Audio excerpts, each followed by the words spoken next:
Thanks for joining in for today's webinar on meltdowns and emotional dysregulation. We have a few announcements to get things started today. The Johnson Center hosts several free webinars throughout the year. The next one will be on Thursday, March 14th, when Kelly Barnhill presents part 2 of her presentation on the ketogenic diet. You can view part 1 as well as see many of our other past presentations on our YouTube channel at youtube.com/The Johnson Center.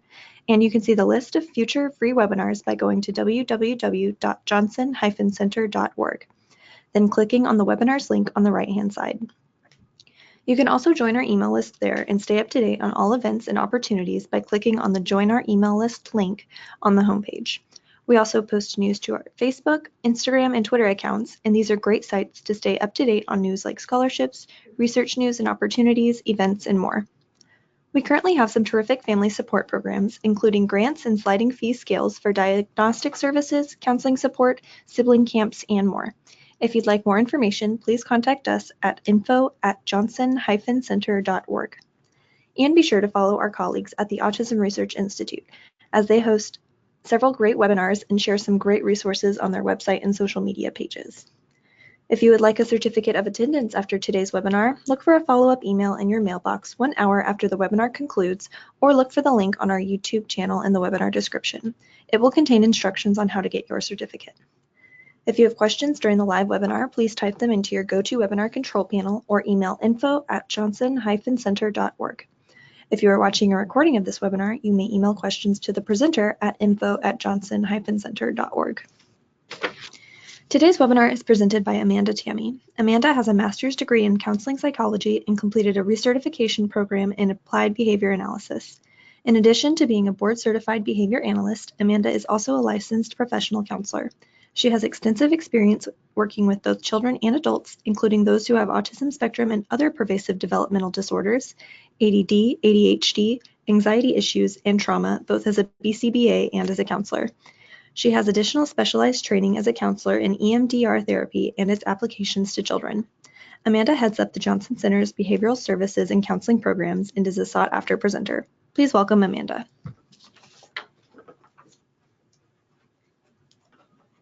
Thank you. Hi, everyone. Thanks for being here today. I want to remind everyone that this webinar is for informational purposes only, and we're not able to offer advice or respond to individual or case-specific questions during the webinar or through email. So consult your healthcare provider or contact the Johnson Center to schedule an appointment for any case-specific questions. We're talking today about major meltdowns and factors that lead to more emotion dysregulation in individuals with autism spectrum disorder.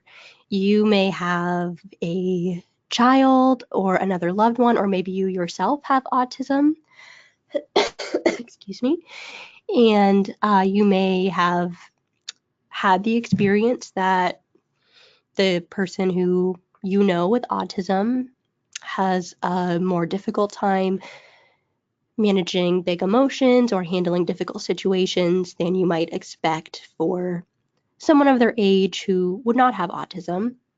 And we're going to go through today some of the reasons for that, some of the reasons why managing emotions can be more difficult for someone with autism. And we're also going to talk about things you can do to help someone with autism or without autism who is having a meltdown or having difficulty managing their emotions. So we're going to start by talking about what emotion regulation is. Then we'll talk about emotion regulation challenges specific to people with autism. And finally, we'll talk about strategies to help. So emotion regulation is defined as a developmental capacity for individuals to monitor, evaluate, and importantly, modify their emotional state and arousal level to maintain engagement and accomplish objectives. We make our emotional reaction bigger or smaller depending on the context, depending on where we are and what we're trying to do, so that we can meet those goals and objectives of whatever it is that we're trying to do. So how many of you have ever been at a grocery store and you're in line to check out and the person in front of you pulls out their checkbook to pay with a check? What do you do when that happens? you probably go, or something like that, some sort of frustrated sigh or rolling your eyes. I'm sorry if you pay for your groceries with a check. You may or may not know that other people don't like that, but hey, checks are money too, right? So what you don't do in that moment when the person in front of you is writing a check is run into them with your grocery cart or start yelling and screaming. Because if you did, there's a good chance that you would get kicked out of the grocery store, or it would cause a big scene. Lots of people would come to you and would cause more of a disruption. And you may not get out of that grocery store with your groceries. You wouldn't be able to accomplish your objective being there. So instead of having a big reaction, instead of running your cart into someone or yelling and screaming, you go, and that is your way of expressing the emotion in a way that allows you to still accomplish your objectives and maintain engagement.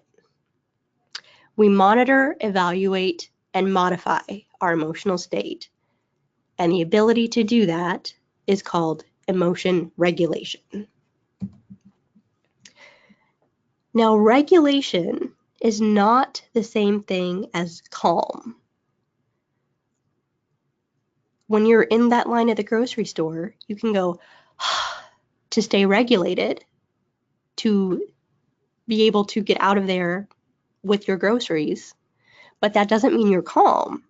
You can still be very angry in that moment. You can still be super frustrated with that person in front of you paying with a check.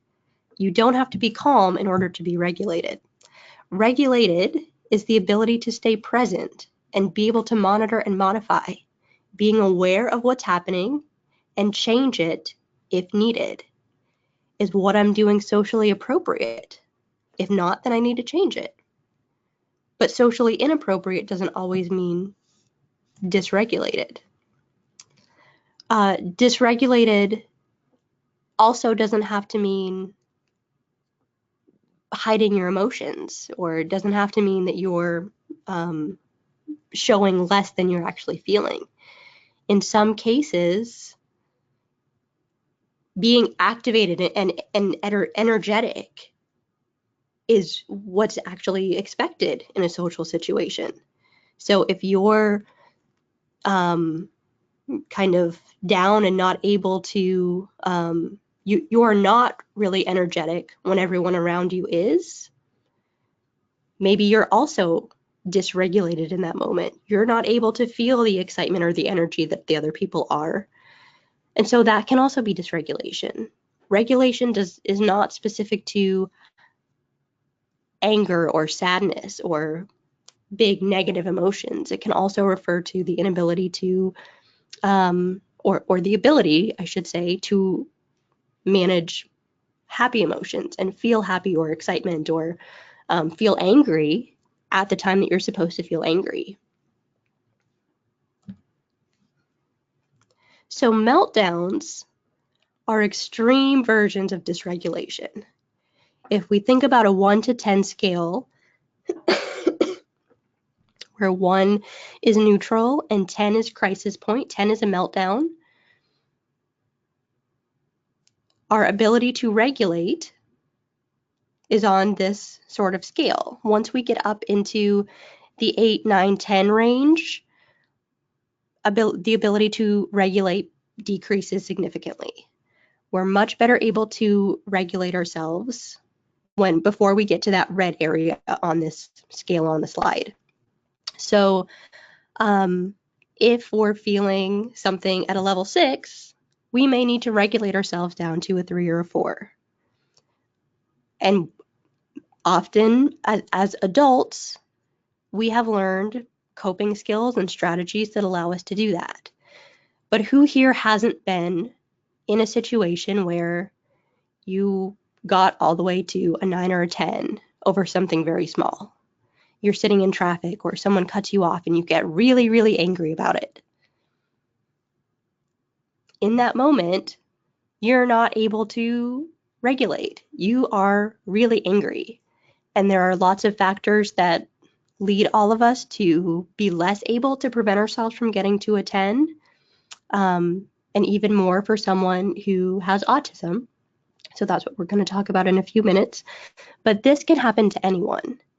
Everyone at times gets to the point where they have a meltdown, or they get to the point where they cannot regulate themselves or bring themselves back down to have a socially acceptable response to something. It happens to us all. And when that happens, when we're truly in that meltdown level 10 state, it is a nervous system reaction. It is physiological. It's not just that I was so mad that I couldn't think of something else to do, or it's not a choice at that moment. It is a physiological bodily reaction. You may have heard of the fight, flight, or freeze response. The fight, flight, or freeze response is the body's survival mechanism. It is what has allowed us to survive, allowed all living things to survive for forever.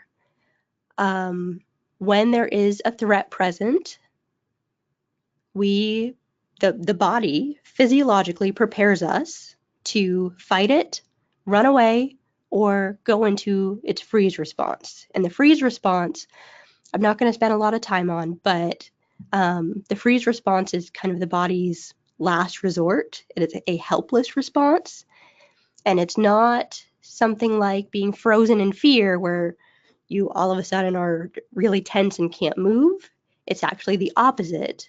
It is muscle collapse, where your body starts to send endorphins to different parts of the body, the muscles relax, the mind might leave the body so that whatever is happening in that moment, that is whatever that threat is, if you can't fight it off or run away, the threat will be less painful, less terrifying. Your body does these things to protect you from a scary experience. So, the brain has different parts, obviously, and each part has a different function, different things that it does. If we look at this lower part of the brain, on the graphic it says reptile brain or brainstem. This is our most basic, our most basic things that we do. Interpret the 5 senses. This is where our instincts and arousal lives. This is where our survival response is. A little bit up in this middle part of the brain is the mammal brain or the limbic system. This is responsible for our emotional processing and our ability to connect with other people. And this top part of the brain is the human brain or the neocortex. This is where our rational thought lives, our ability to plan and organize. All of those executive functioning skills are up here in the neocortex. Now, when we are safe, when our body and brain feel safe, when there are no threats perceived, all 3 parts of the brain work in synchrony. Information passes through all 3 parts. Whoops. We're able to think clearly through whatever our body is experiencing through the 5 senses, whatever emotions we have. We can think, well, I'm really worried about that, but that's probably not going to happen. I don't need to worry about that. We can logically think through problems. When there is a threat present, or when we are dysregulated, and when we are highly dysregulated, it is the exact same response in the brain as if there is a bear right in front of us ready to attack. It is the same fight or flight response. And when that happens, all the information coming into our brain stays in this lower part of the brain. Nothing comes up to the human brain. Everything stays down here. So, because when we're in survival mode, we need to be able to make decisions or act very quickly, those extra few milliseconds that it would take to think through the problem or for the information to go to the neocortex is the matter of life or death. So information stays down here in the bottom part of the brain where we're not able to think about it.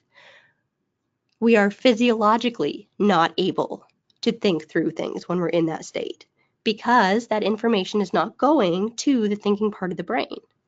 We're only able to act on it based on our survival response and our emotions. It is not a choice. Here is a graphic showing that survival loop. We start with hyper alert or danger. We're on guard, ready for something bad to happen. From there, we get either a normal cue that tells us everything's okay, we're good, we can relax, or we get a danger cue. If we get the danger cue, the brain and the body go into fight, flight, or freeze mode. And from there, we cannot take in or information. We can't, often we can't accept comfort from another person in that moment. And we can't make sense of the environmental cues that are outside of us to say, everything's okay, here are signals of safety. We're not able to do that once we're in that state, which then keeps us in hyper alert or danger mode. So what do we do when someone is in that state? Well, depending on what parts of the brain are on or not, based on how dysregulated we are, if we're all the way down in that fight, flight, freeze response lizard brain, our response to help someone needs to be just to help them regulate, help the body regulate and see that it's safe. And we'll talk about strategies to do that later. Once the body is regulated, once the body can be calm and knows that it's safe, then we need to offer comfort. We need to help someone regulate through their through attunement with the other person by connecting with them emotionally. And third, once that neocortex is back online, once the person is down out of that red zone on the 10-point scale, then we can reason. Then we can talk about what happened and talk about how they are safe, or encourage them to use their inner coach or use those cognitive type strategies, which again, we'll talk more about later. Dr. Daniel Siegel introduced the idea of the window of tolerance. Everyone has a window within which they can tolerate emotional experiences. If when we're inside the window, we can be flexible and adaptive. We have full access to our cognitive capacities. Outside of that window, on the other hand, we are out of control. We might experience everything as chaotic. We might have a flooding of emotions, act without thinking. We might be more rigid, or we might even get to the point where we just shut down, cannot take in any more information, cannot handle anything more. We just shut down. We can go up outside of the window into fight or flight response, or we can go down into hypoarousal or the shutdown or freeze response. Either way, when we're outside of the window, we are not in a place where we're able to learn. My apologies, I've been sick the past couple of days, so I'm sorry if I'm coughing into the microphone. I'm really trying to turn away when I cough.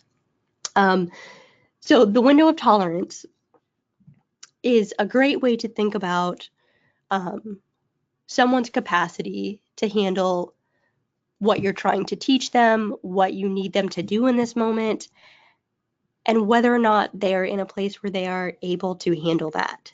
If someone is outside of their window, if someone's having a meltdown, or even just starting to have a meltdown, they're starting to show those signs of a meltdown, that a meltdown might be coming.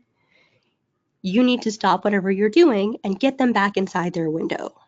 No amount of pushing or reasoning or bargaining with them to get them to do what you're asking them to do in that moment is going to work.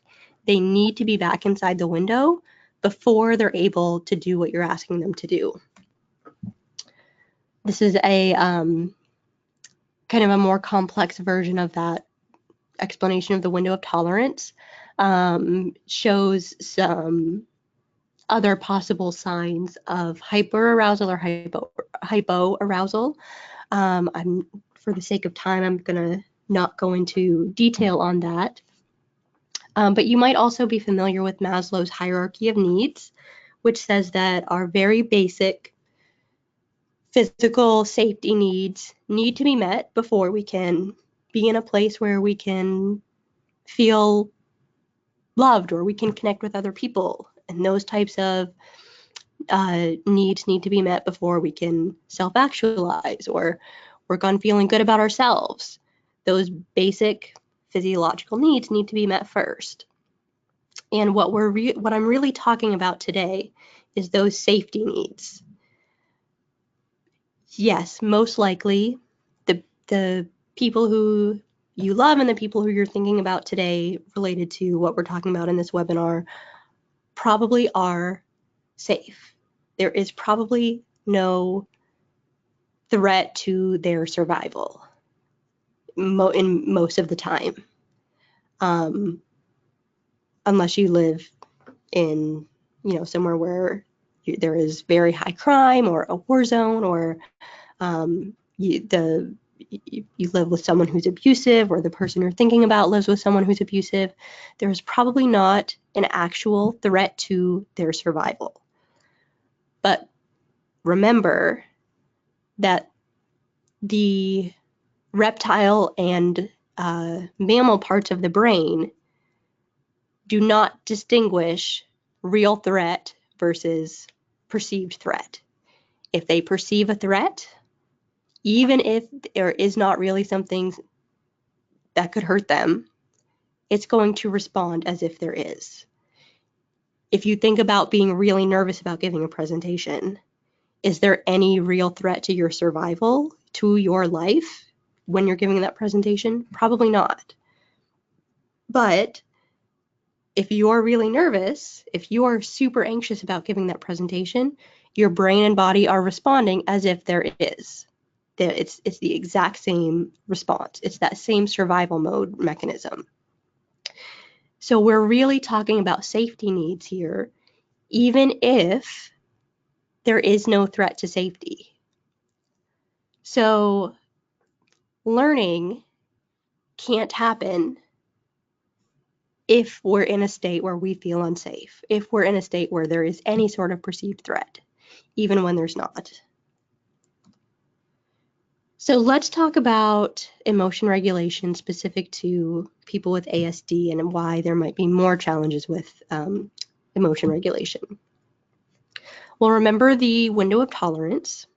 Within that window, we can tolerate whatever emotional experiences we're having or whatever we're being asked to do. We can handle that. And once we get outside of the window, we're getting to meltdown mode. We're getting into that red zone. Someone with autism may have a much smaller window. The intensity of emotions or the amount of environmental stimuli or the amount of task demands that they can handle might be much smaller than for someone else. And there are several reasons for this. Challenges in emotion regulation for people with ASD can result in difficulties managing emotions, inhibiting reactions, delaying gratification, tolerating transitions. And I should say that is true for anyone. Those are not emotion dysregulation symptoms just for people with autism, but that happens to everyone at times.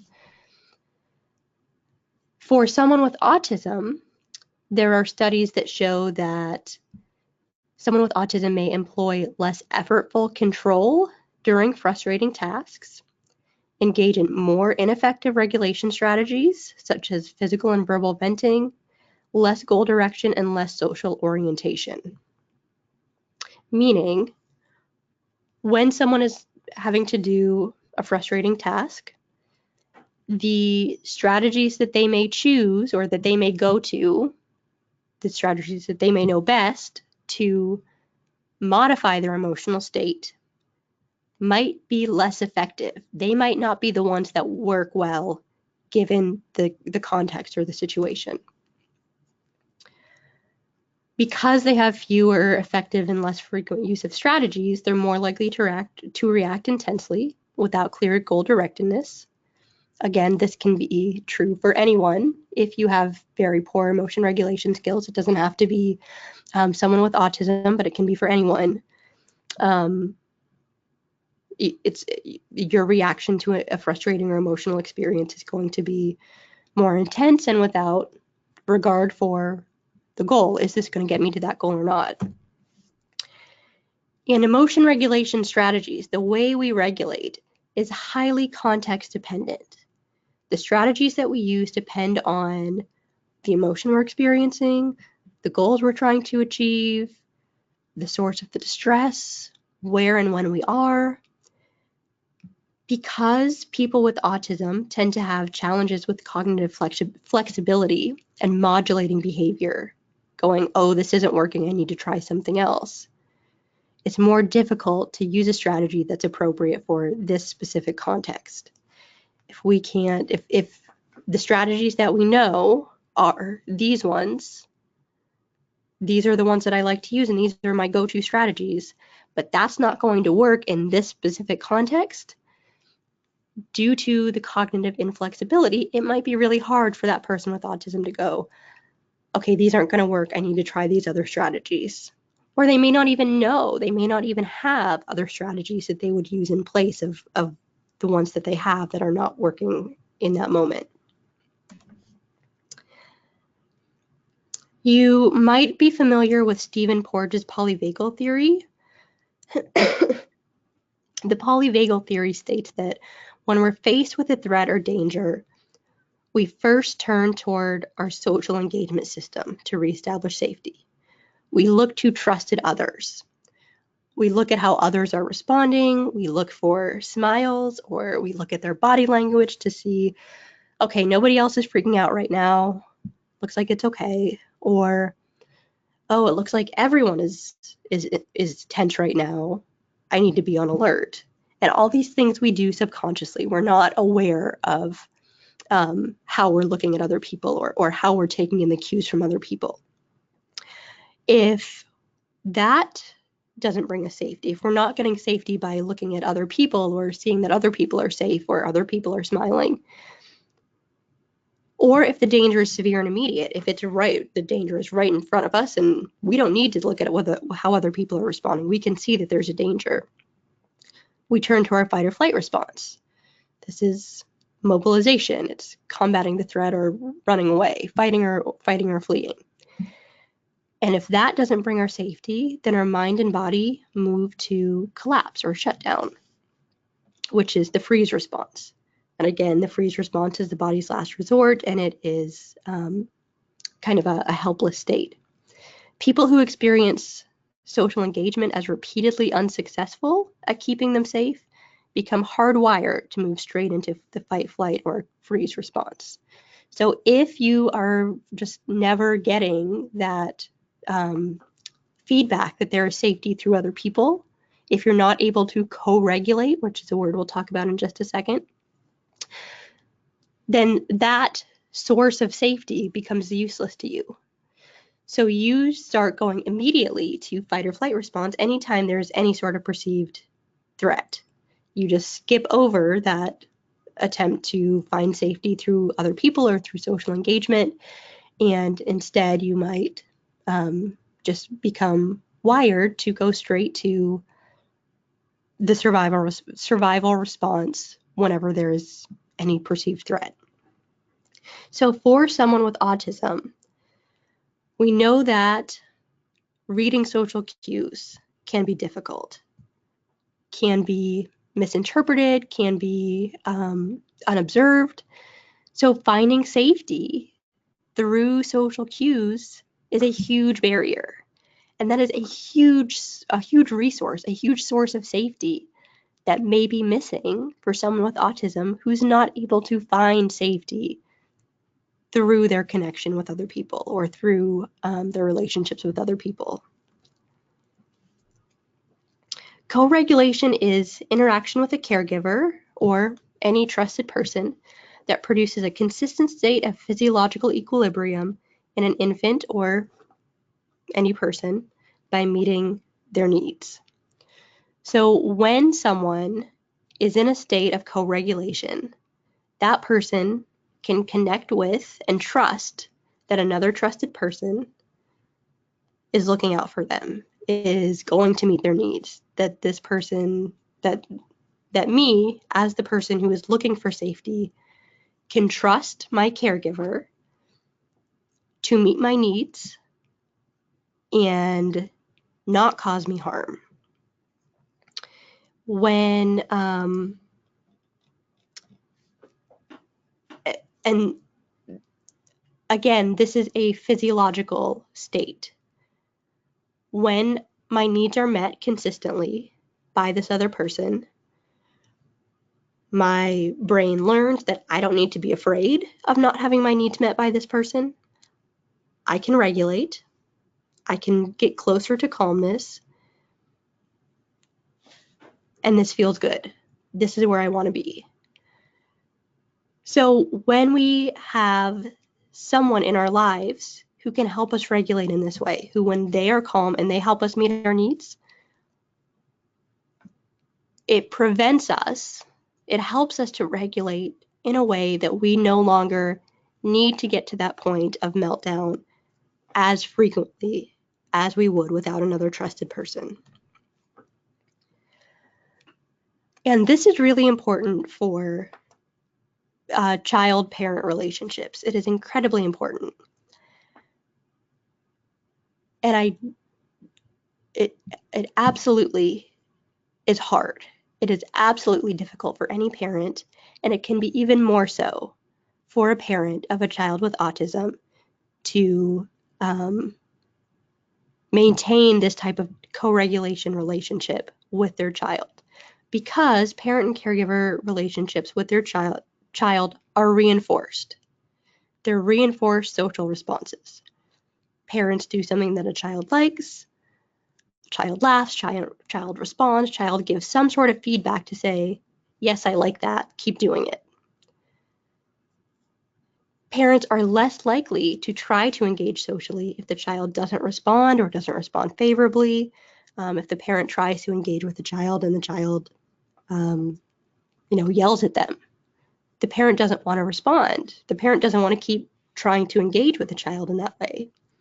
If the parent tries to engage with the child and the child just keeps on doing what they're doing and doesn't respond at all to the parent, again, there is no reinforcement for the parent to keep going, to keep trying to engage with the child. But if the parent disengages, if the parent says, or obviously not out loud or not even in their awareness, but if the parent goes, child doesn't want to engage with me, I'm not going to engage, or child is yelling at me, I don't want to expose myself to that, then the child loses their social safety through their parent as a method of regulation. So it is so important that parents be able to regulate themselves and parents be able to regulate their own emotional system so that they are not triggered by their child's dysregulation or their child's disengagement, because the child really needs you to be engaged and needs you to be regulated. Some of the core features of autism can also contribute to more dysregulation. For example, cognitive factors like inability to take the perspectives of others. If you can't figure out that another person is safe, that another person is not there to harm you, but also is giving you signals of safety, then that's not a source of safety for you.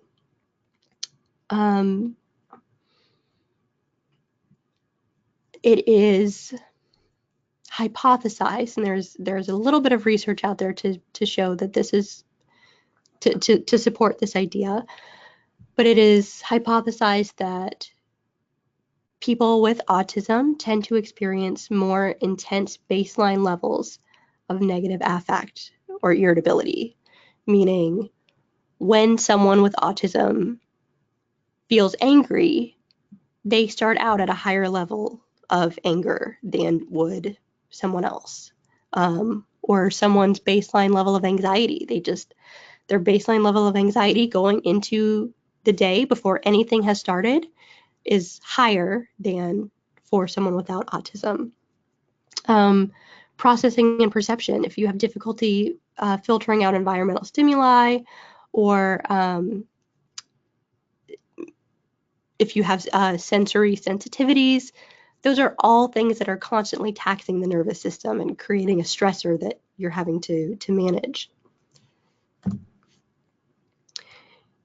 And people with autism just face a whole host of stressors that people with autism don't even notice in their everyday lives, in their everyday environments. The nature of the classroom, it's a social place. You cannot avoid having to be social if you are in a classroom with other students.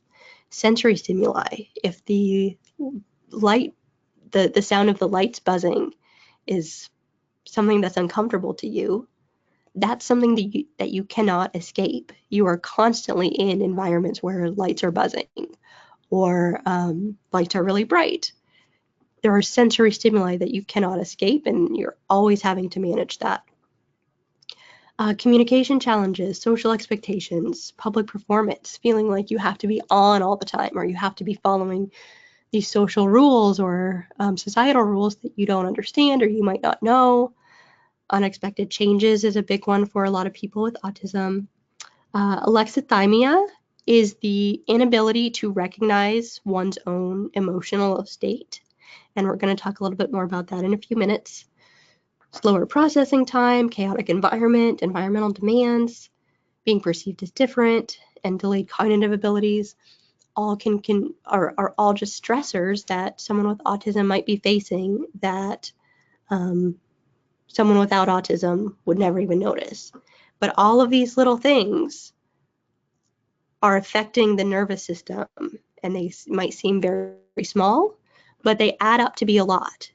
So if someone is having to, manage all of these things, when they walk into the school building and all of these things they're already having to deal with them, their level of anxiety might already be up to a 5 before they've even started the school day.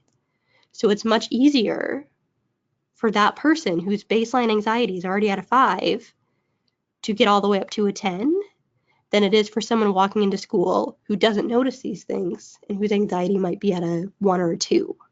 They're already that much closer to a 10 if you have all of these things already taxing you. Very quickly, traumatic experiences have a known impact on the nervous system that causes dysregulation and hardwires that fight, flight, or freeze response, even to minor stressors, creates a chronic state of dysregulation. And people with autism in some ways are more vulnerable to trauma. There is a higher incidence of abuse among people with autism and people with differences in general than the general population. And bullying is really common in people with autism. In one study, 44 to 77% of people reported having been bullied. 67% experienced physical, social, verbal, or cyberbullying, and 46% experienced frequent peer victimization. And please don't ever underestimate the traumatic impact that bullying can have on someone.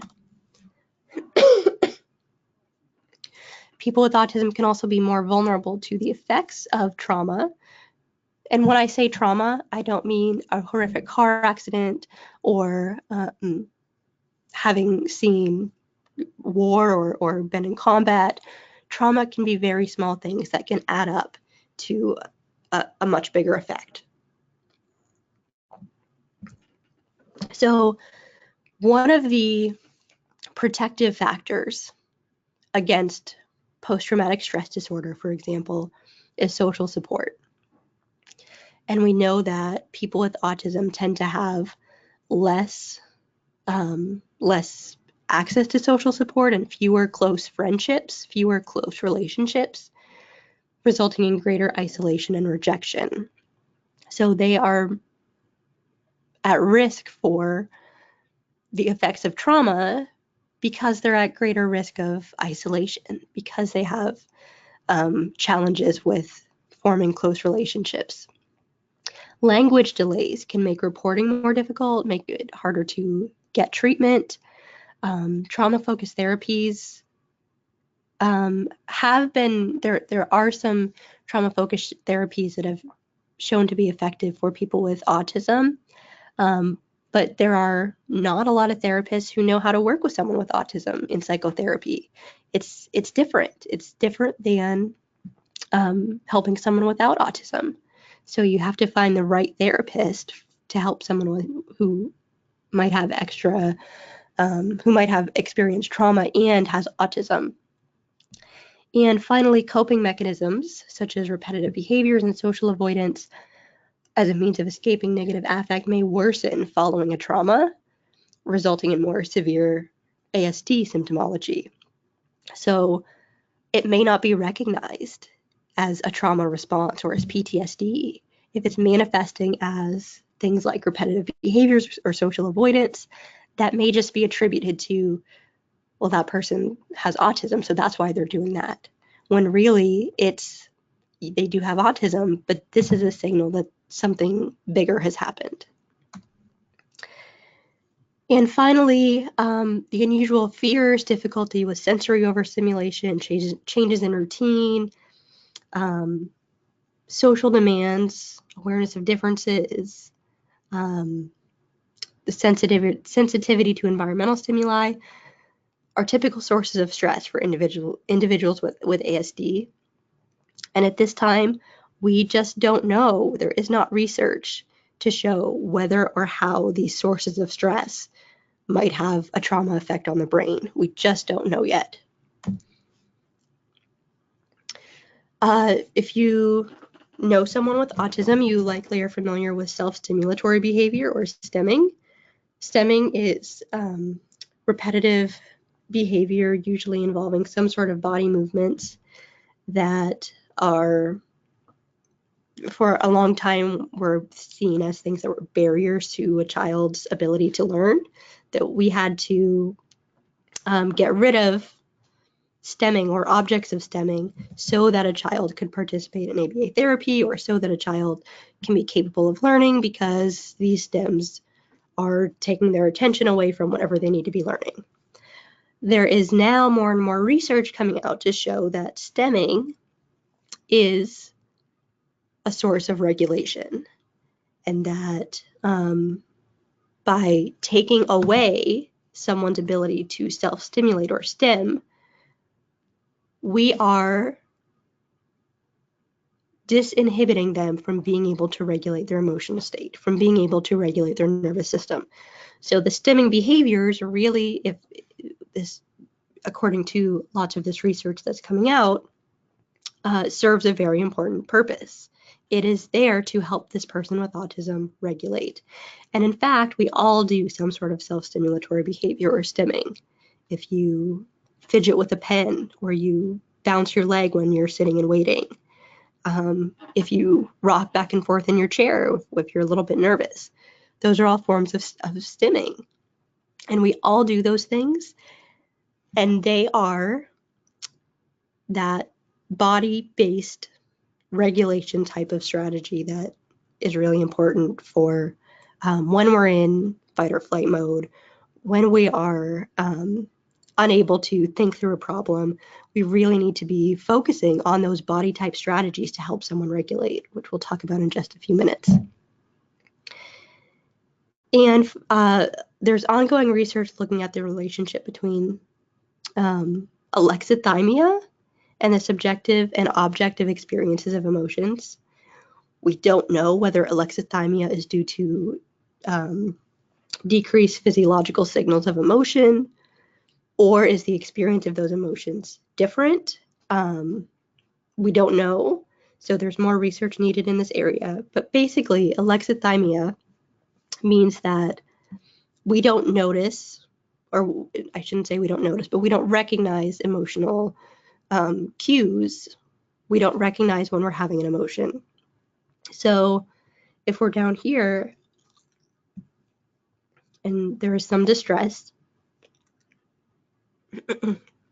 excuse me, the child stays in their window, but they're not noticing that distress is happening. They're not noticing that they're starting to get upset.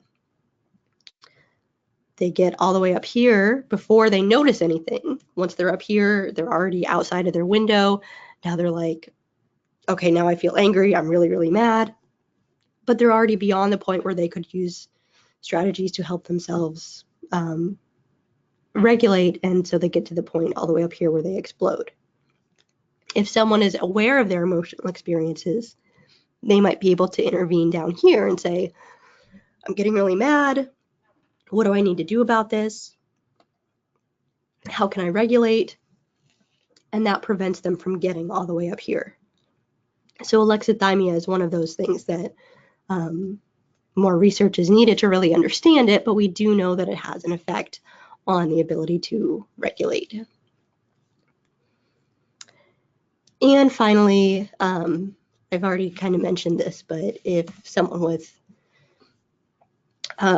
if someone's average person's baseline level of anxiety is way down here, but a person with autism has all these extra stressors added to them every day, their baseline level might be more way up here.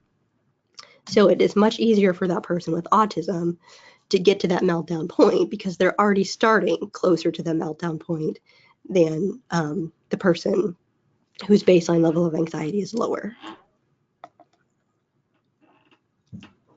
Okay, now let's talk about how you can help someone. The Johnson Center has a webinar available on YouTube about counseling for individuals with autism. So if you're interested, or if there's someone who who big picture might be able to engage in psychotherapy and learn some strategies to help them regulate, that is a great resource. There are some types of therapy that have research to show that they're effective with people with autism. One of those is cognitive behavior therapy. I'm not going to go into details about any of these because the information is available in that webinar. Acceptance and commitment therapy, or ACT, also has research to show its effectiveness with people with autism. And there's growing research to show that mindfulness is effective for people with autism. But you're probably asking, well, what do I do in the moment? What do I do when my kid is already having a meltdown? How do I help them? And this is really important, but equally important is what we do outside of that moment to help our kids to learn better, to regulate, to stay out of that space. So prevention is key.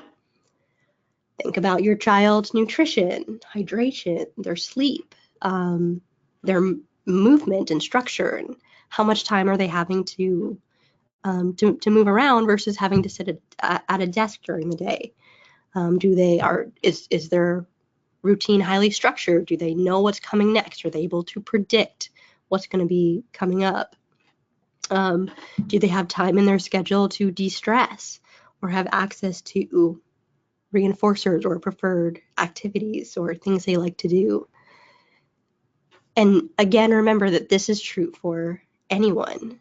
If you had a terrible night of sleep or a few terrible nights of sleep, you're probably much closer to, it's probably much easier to set you over the edge and get you outside of your window of tolerance than it would be on a day that you got enough sleep the night before. Or if you're really hungry, you might be really easy to anger. But as soon as you get some food in your stomach, whatever it was that was making you so angry is no longer so triggering. So prevention is really, really important. Now, when we're talking about what to do in the moment, I want to first talk about the parents or the caregivers or the trusted loved one, because parents need to be able to stay regulated in this moment when your child is not regulated. And this is more important than anything else you're going to do in the moment. If you are dysregulated, your kids experience you as dangerous. I can't trust this person. This person is not going to help me calm down. This person is scary right now. And if you are in that state, you cannot help your child. So, is it so? Let's say you are having a hard time staying regulated, and believe me, every parent gets there sometimes, and that's okay. So in that moment, do you need to call 911? Is your child's behavior so dangerous or so destructive that you need to call 911? Sometimes it is. Sometimes that happens. And if so, do it. If that's the case, you need to call 911 and protect yourself, protect your child, protect anyone else in the area. If it's not so urgent that you need to call 911, can you take a minute to gather yourself? Step aside, name the emotion, be aware of it, take a breath, stop your future thinking, be present, and do all those things that we're asking our kids to do. All those things that you are telling your kid to help your kid calm down, take deep breaths. You need to do that for yourself. Remember, I'm not saying you need to be calm. I'm saying you need to be regulated. And so basically by that I mean you need to not be afraid of your kid. You need to not be afraid of what your kid is going through. You can be stressed, you can be activated, you can be on edge and alert and ready to go, ready to act, do what you need to do. But you can't be outside of your window. You can't be afraid of your kid in that moment. In fact, being calm might not be the way to go. If you're really calm and your child is way up at a 10, what you're doing in your really calm state is so far from your child's state right now that your child can't even take in what you're doing or what you're suggesting to them. So, you know, for some kids, the calm energy of another person who's really calm can help them come down. But for others, that child needs you to activate, needs you to have more energy so that they can better connect with your with your experience right now.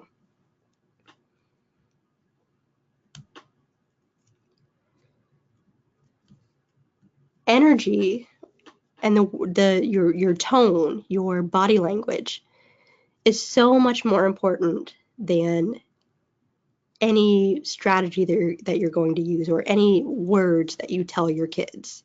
It's all about your body language and your tone of voice and the way you're connecting with your child. And another piece of advice that I would offer to parents is, I know a lot of parents experience a lot of their kids' meltdowns. Their kids melt down a lot. And I would encourage that you try to take each incident as its own. It's not, this is happening again, or I can't do another one of these. Instead, think about each meltdown as its own event, having nothing to do with the ones prior to it. We make meaning when we experience things over and over. We might be thinking, I'm a bad parent, he hates me, this is happening again, so what's wrong with him, what's wrong with me? And instead, I would encourage you to just take a step back, acknowledge that this is its own thing, its own event, and you need to be aware that this is happening, be aware of your thoughts around it, and do what you need to do to re-regulate. The good news is that no parent gets it right all the time. We all make mistakes. We all miss a tune, sometimes more than others, depending on our own bodily states, and that's okay. When that happens, we can repair. Repair is always an option. Wait till your own anger has passed when you're going to repair. Don't go and try to repair when you're still angry. Don't say you're sorry before you're sorry. Don't use but. I'm sorry that I got mad at you, but I really can't have you doing that. I'm sorry I got mad at you, but you shouldn't have done this. Take out the but. Just apologize. Just apologize and be genuine about it. I'm sorry that I was impatient with you. I'm sorry that I lost my temper. I shouldn't have done that. And tell your child that it's okay for you or for him or her to feel angry and upset. It will pass. The love that you have for each other won't change. And listen and accept your child's perspective and apology. You don't need to agree. You might think that what they experienced is wrong or doesn't fit with what really happened, but just listen to it and validate that you hear them. Feeling heard is so important. Okay. So when we have a child who's in the meltdown state, our goal is to help them get back in their window of tolerance. So to do that, consider what state the person is in and what part of the brain is active. Are they in survival mode? If so, we need to use body-based regulation strategies to bring that person back down into a neutral state. Are they capable of social or interpersonal connection right now?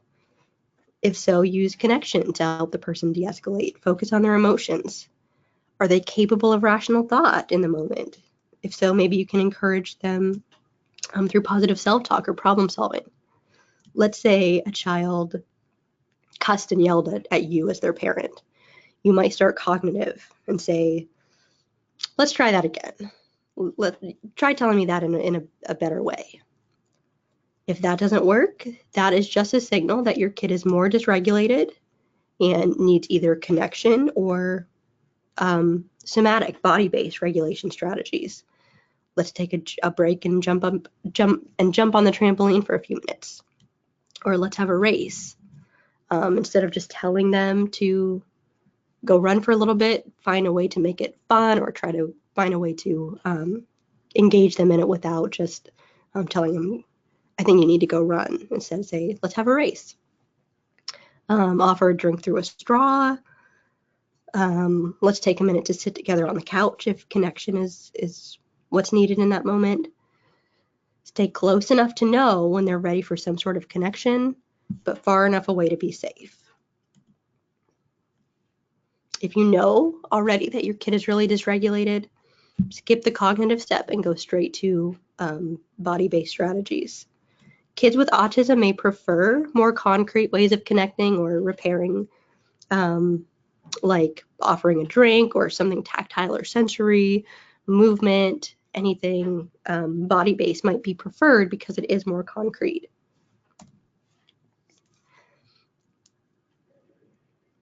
So this graphic kind of shows, again, depending on what part of the brain is active, we need to use different strategies. If the reptile brain or survival mode is on, we need to use those body strategies. If in the green section, if the cognitive brain is on, if all three parts of the brain are working in synchrony, then we can access the cognitive type strategies. Cognitive interventions are things like getting compliments, positive self-talk, changing the channel, or just thinking about something else. And self-initiation of any other strategies requires cognitive intervention, requires the ability to rationally think, the ability to identify, oh, I'm getting outside of my window, or oh, I'm getting really angry. I need to use one of my strategies. We can only do that if we're still inside of our window.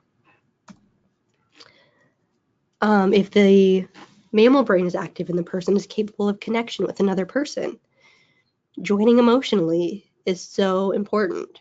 Validating their feelings. You can use concrete grounding exercises, like what do you see around you, using the 5 senses. What do you hear? What do you taste? Mindfulness exercises are good in this state.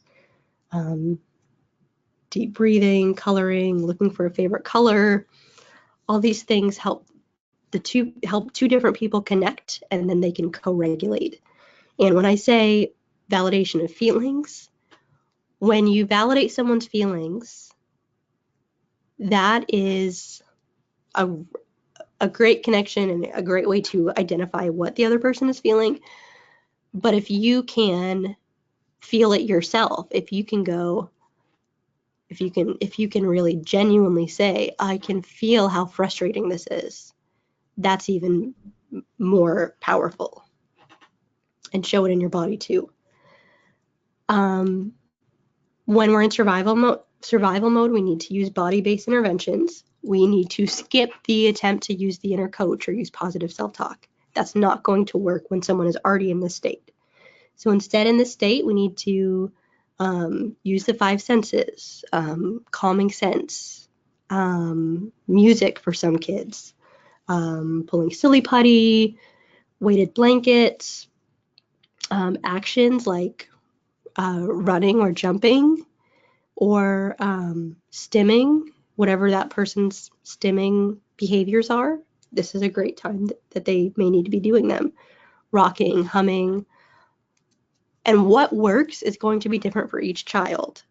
But take some time to explore some of these different strategies and identify which body-based strategies work for your child before they're in that state. I want to caution the use of safe place or timeouts or stuff like that. For some kids, solace and being alone and having alone time away from any stimulation is absolutely what they need. And if that's the case, then this is absolutely a great strategy to use for those kids. For other kids, being alone or being in timeout or being away from a caregiver who can help them co-regulate actually makes it worse. They are incapable of calming themselves down, and then we put them to be by themselves. And they have no skills to calm down. They're just sitting there in meltdown mode, and it's getting worse and worse. And that can feel really, really scary. And that can sever the trust between a child and a caregiver if the caregiver can't be there to help them calm down when they need it. Now, that is not to say that if you as the caregiver need a few minutes to regulate yourself before you go and deal with the child, then you need to do that. That is much more important than trying to connect when you're not in a place where you can connect. Okay, I'm already past my time, so I don't have any time for questions, but I will try to answer any questions that you send me through email. Here are a couple of resources on this type of information about the brain and the dysregulated brain, and some more strategies for how to help someone connect. This webinar will be available on YouTube, hopefully within the next couple of days. And all of our webinars are available on the Johnson Center's YouTube channel. Please follow us on Facebook or Twitter or Instagram for more up-to-date webinar schedules and other events that we're having. If you would like a certificate of attendance, look for a follow-up email in the next 24 hours. It will have a link to a short quiz that will allow you to download a certificate of attendance once you complete the quiz. Thank you so much for your time. I apologize for running over a little bit, but I hope this information is helpful, and I hope you all have a great day.